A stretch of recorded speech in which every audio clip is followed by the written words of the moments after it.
suppositions over the endowments possessed by the burly residents, squealing assertions that once they'd arrived, they might never come home. Lurielle had never anticipated they'd ever follow through with it someday. Yet here she was, she thought, eyeing the roadside sign announcing the hamlet just ahead, riding shotgun in Riss's car, their bags packed with little more than skimpy bathing suits, a few sundresses, and backup birth control. Sweet, innocent Silva in tow. There was a glittering lake to the side of the road ahead, and Silva oohed over how picturesque it looked, remarking that maybe they were paddle boats.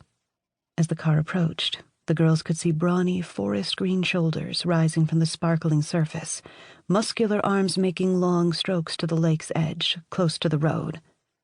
Lurielle straightened at the sight, biting her lip in anticipation.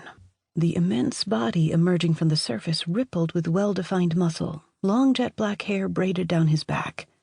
Droplets sparkled from his shoulders, and his considerable endowment stood at half-mast, bobbing as he flipped his wet hair back.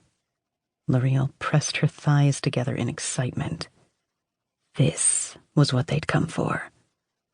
A massive hand wrapped around the stiffened length as the car neared, giving it a slow pump, before the orc raised his head at the sound of the approaching car of wide-eyed elves. The girls watched in silence as the huge orc released his partial erection, raising the same hand with a lazy smile as they passed. Lurielle could hear Silva breathing hard in the back seat, her lavender nose pressed to the window. "Ladies," Riss announced confidently, turning the wheel to direct the car into the hamlet's road. "This is going to be the best weekend." "Where do you think we should go first?"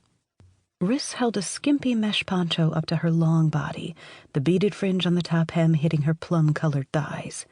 The magenta scrap of fabric was meant to be a swimsuit cover-up, but Lurielle knew her friend was contemplating wearing the crisscrossing silken strands on their own. "I think," she said carefully, watching Riss pull a transparent gossamer wrap from her bag, "that you should put on a normal dress. Something that at least covers your nipples, and we'll go to dinner.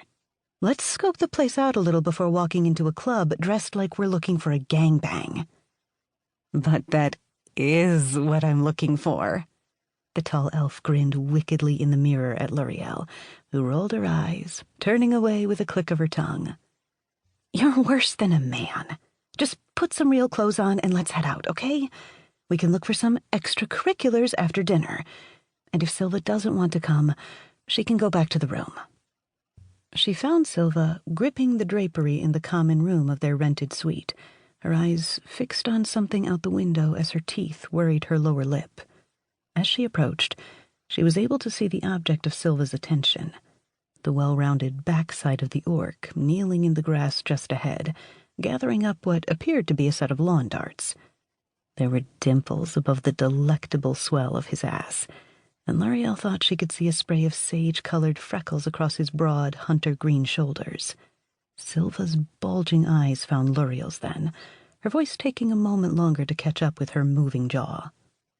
"What kind of place is this?" she asked in a hushed whisper, slim eyebrows knitting together as she glanced out the window again.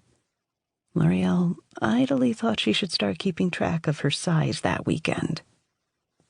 "It's a nudist commune," she admitted, avoiding Silva's eye. "Why don't you get ready for dinner? We'll try to find a little bistro like you." "But why? Why did we come to a nudist town? Are we going to be naked all weekend?" "If we're lucky," Lurielle thought, fighting to keep a neutral face. "We don't need to be. It's just the guys who live here for the most part." "But why?" "Because they're hot orcs, Sylv. Hot, sexy, naked orcs." Naked and horny, she thought, keeping that part of the description to herself. The orcs in this particular village were well known to have tremendous libidos. It was a common knowledge rumor that they satisfied their appetites without restraint, with the regular stream of tourists from neighboring towns who visited to sightsee. Naked and horny.